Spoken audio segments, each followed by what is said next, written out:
오래전에 미국 신문에 한 컷 만화가 실렸던 기억이 있습니다. 매일 실렸는지 일주일에 한 번이었는지 모르지만은 유명한 만화였는데요. 제목은 이랬습니다. Love is. 사랑이 무엇인지 정의를 내리는 그러한 한 컷 만화였던 것입니다. 사랑, 우리가 많은 사랑 이야기를 하는데 사랑이 무엇일까요? 성도님은 사랑을 무엇이라고 생각을 하십니까? 예수님께서 사역하셨을 당시에 율법학자들은 공공장소에서 토론하는 것을 좋아했습니다. 하루는 한 율법학자가 일어나서 예수님에게 질문을 합니다. 내가 무엇을 해야 영생을 얻을 수 있나요? 이 율법학자는 율법에 대해서는 전문가였던 것이에요. 유대인들의 법, 율법이라는 것은 유대인들의 법을 말하고 있는데 그 법에 대해 가장 잘 알고 있었던 사람들 중에 한 사람이었던 것입니다. 당시에 성경이라고 할 수 있는 것, 다시 말해서 율법, 시편, 예언서를 공부했던 그러한 전문가였던 것입니다. 그런데 25절을 보게 되니까 그가 일어나가지고 예수님을 시험하려고 질문을 했다라는 말씀이 나옵니다. 시험하려고라고 말이 나오는데 이것을 꼭 부정적으로만 생각할 필요는 없습니다. 그 율법학자, 토론하기를 좋아했던 사람이었는데 예수님과 또 토론하기를 원했을지도 모릅니다. 그러면서 여기서도 나오지만은 자신이 무엇을 해야지 영생을 얻을 수 있는지 그것이 궁금했던 것입니다. 그러자 예수님께서 그 질문을 받으시고 답을 하시는데 오히려 질문을 하십니다. 뭐라고 질문하십니까? 율법에는 무엇이라고 기록되어 있느냐? 네가 율법의 전문가 아니냐? 율법에는 뭐라고 기록이 되어 있느냐? 이 율법학자가 대답을 합니다. 내 마음을 다하여 내 목숨을 다하고 내 힘을 다하고 내 뜻을 다해 주 내 하나님을 사랑하라. 하나님을 사랑하라는 말씀이 나옵니다. 그리고 그 사람이 말을 합니다. 내 이웃을 내 몸같이 사랑하라라고 했습니다라고 답을 합니다. 그랬더니 예수님께서 그러십니다. 내 말이 맞다라고 하시면서 그대로 행하면은 네가 살 것이다라고 말씀하십니다. 무슨 말씀입니까? 내 말이 맞는데 가서 그대로 행하라라고 말씀을 하시는 것입니다. 그랬더니 율법학자가 자신을 옳게 보이고 싶어서 질문을 합니다. 토론하는 것을 좋아하는 신학이나 하나님에 대해서 토론하는 것을 좋아하는 그의 모습을 여기서 볼 수가 있습니다. 그리고는 그 사람이 또 질문을 합니다. 29절에 나오죠. 누가 나의 이웃입니까? 누가 나의 이웃입니까? 이웃을 사랑하라고 했는데 누가 나의 이웃입니까? 내가 누구를 사랑을 해야 됩니까? 라고 질문을 했던 것입니다. 그러자 이제 예수님께서 그 율법학자의 질문에 답을 해주기 위해서 한 이야기를 시작을 하십니다. 그것이 우리가 잘 알고 있는 이야기가 되는데요. 한 남자의 이야기가 됩니다. 30절부터 이제 말씀이 시작이 됩니다. 예수님께서 누구라고 말씀을 하지 않으셨지만은 유대인이었던 것을 우리가 알 수가 있는데요. 성경이 그렇게 암시를 하고 있습니다. 근데 그 사람이 예루살렘에서 여리고로 가다가 강도를 만납니다. 예루살렘에서 여리고까지는 약 17마일이 되는 그런 거리였던 것입니다. 그래서 이걸 걸어간다고 하면은 꽤 먼 거리였구나라고 우리가 생각을 해볼 수가 있습니다. 자동차로 가도 최소한 17분, 여기서 간다 그러면은 3, 40분, 50분까지도 갈 수 있는, LA에서는 그렇게 해도 갈 수 있는 그런 거리가 되는데 꽤 먼 거리였던 것입니다. 그런데 당시에는 길이 험했습니다.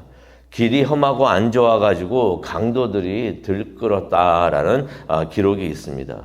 이 강도들이 많으니까, 강도들이 왜 많았겠습니까? 길 가는 사람들로부터 돈을 뺏었기 때문인 것입니다. 근데 이 이야기 속에, 이 비유 속에 나오는 남자가 길을 가다가 강도를 만납니다. 근데 이 강도들이 그 남자의 돈만 빼앗은 것이 아니라 성경에 나오죠. 옷도 벗겼고 때리고 반쯤 죽인 후에 그냥 그를 길에다 두고서 떠났다라는 말씀이 나옵니다. 무엇을 의미하냐면요. 누가 와서 그를 도와주지 않으면은 이 사람 길가에 써 있는 사람이 죽게 되었다는 것입니다. 그런데 마침 한 제사장이 길을 갑니다. 제사장이 길을 가다가 쓰러져 있는 남자를 봅니다. 그런데 이 제사장이 그 남자를 본 후에 어떻게 합니까? 그 남자를 피해가지고 길을 갔다라고서 예수님께서 말씀을 하십니다. 얼마 후에는 레위 사람도 나옵니다. 레위 사람도 그 길을 지나가다가 그 남자를 봅니다. 근데 그 쓰러져 있는 남자를 보고서는 그 남자를 피하여 가지고 지나갔다라는 말씀이 있습니다. 이 제사장은 누구였는가 하면 성전에서 제사를 드리는 일을 맡았던 사람입니다. 레위 사람은 또 누구입니까? 그 사람이 누구입니까? 그래서 그 사람은 레위 사람으로서 아론의 직계 후손이었던 것이에요. 근데 또 레위 사람들은 또 어떤 사람들이었습니까? 제사장을 도와가지고 제사를 진행하는 일을 도왔던 사람들인 것입니다. 그래서 그 사람들이 전반적으로 제사 의식을 진행을 하고 돕는 사람들이었던 것입니다. 성전에서 여러 일들을 하는 직분자들이었던 것이에요. 그들에게는 도움이 필요한 사람이 있으면 그들을 도울 의무가 있었던 것입니다.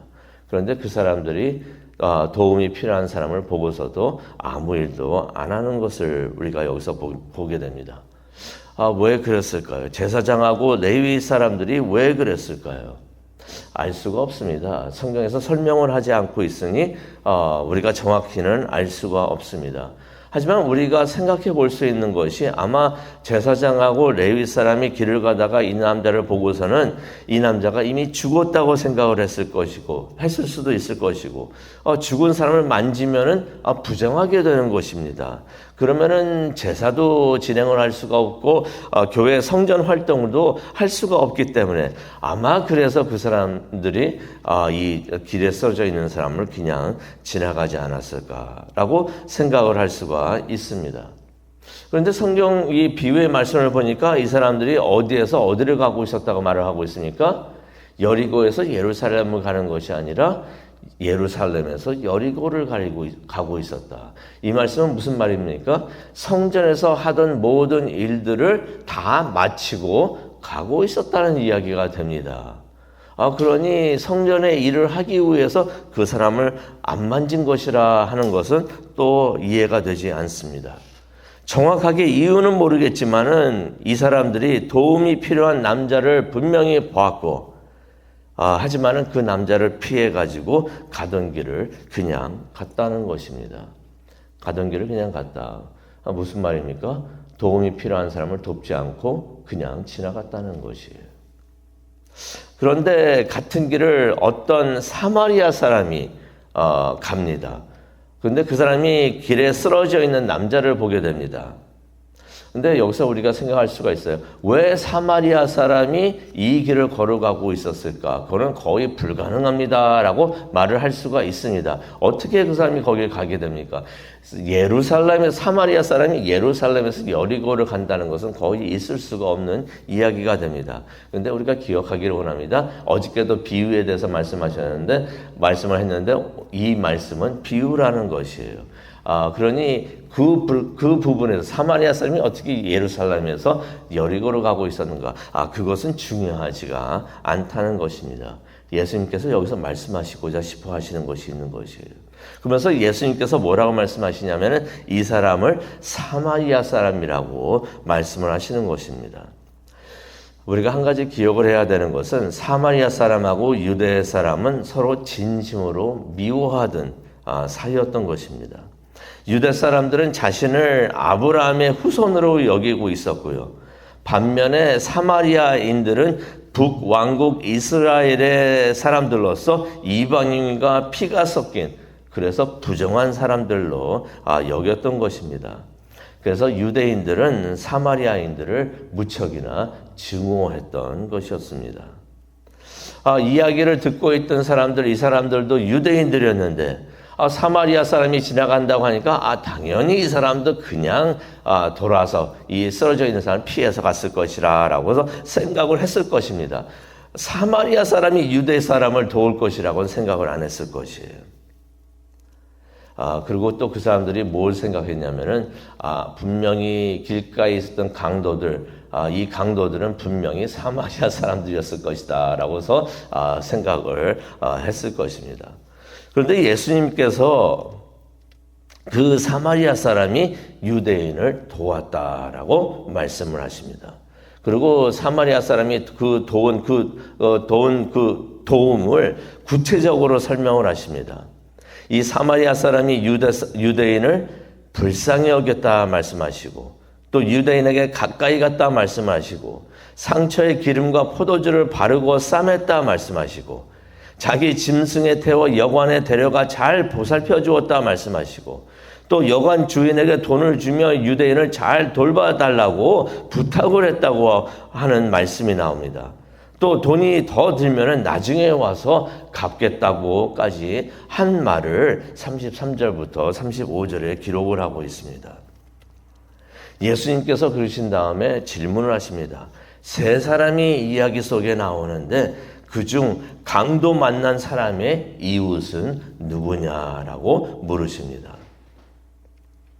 이 말은 다시 어떤 의미가 있냐면은 누가 이웃을 사랑하라는 계명을 지켰느냐라고서 예수님께서 물으시는 것이에요. 그랬더니 율법학자가 답을 합니다. 37절에 나오죠. 자비를 베푼 사람입니다. 자비를 베푼 사람이 이웃을 사랑한 사람입니다. 라고 말을 하는 것입니다. 그랬더니 예수님께서 그 말씀을 들으신 후에 37절에 이렇게 말씀하십니다. 너도 가서 이와 같이 행하라 라고 말씀하십니다. 제사장과 레위인들은 율법에 대해서는 전문가들이었던 것이에요. 만약 그들이 율법을 잘 지키기 위해서 길에 쓰러진 남자를 피했다면, 돕지 않았다면 이 사람들이 무엇을 한 것입니까? 이들은 이웃보다 자기 자신을 더 사랑한 것이 된다는 것입니다. 이웃을 사랑한다는 것, 이것이 중요한 것이고 말씀을 이루는 것이 된다고 하는데, 이웃을 사랑하는 것은 말보다 실제적인 도움을 주는 것이라는 것을 예수님께서 말씀을 해주고 계십니다. 도와야 된다라고 말을 하는 것이 아니라 실제적으로 돕는 것을 말씀하시는 것입니다. 예수님께서 사랑이란 정의를 내려주십니다. 이론이라 토론을 하는 것이 아니라 행하는 것이다 라고 말씀을 해주시는 것입니다. 실제적인 도움을 주는 것이 사랑이라고 예수님께서 말씀을 해주시는 것입니다. 오늘 우리 이 말씀을 우리가 보면서 생각을 하면서 예수님의 말씀대로 실제적인 도움을 주면서 이웃을 사랑하는 우리 모두가 되기를 간절히 축원합니다. 기도하시겠습니다. 사랑과 은혜가 충만하신 하나님 아버지 감사합니다. 오늘 이 아침 예수님의 비유의 말씀을 저희들이 들었습니다. 사랑이란 무엇일까? 이웃을 사랑하라고 하나님께서 말씀하시고 성경에서도 말씀하셨는데 이웃을 사랑하는 것이 무엇일까? 실제적인 도움이 필요한 사람이 우리 주변에 있는데 그러한 사람을 만났을 때 실제적인 도움을 주는 것이 이웃을 사랑하는 것이라고 말씀해 주시는 예수님의 말씀을 우리가 듣기를 원합니다. 말이나 이론이나 토론을 하면서 남을 사랑하는 것이 아니라 실제적인 도움을 주면서 사랑하는 우리 모두가 될 수 있도록 하나님 우리를 인도하여 주시옵소서. 감사합니다. 예수님의 이름으로 기도합니다. 아멘.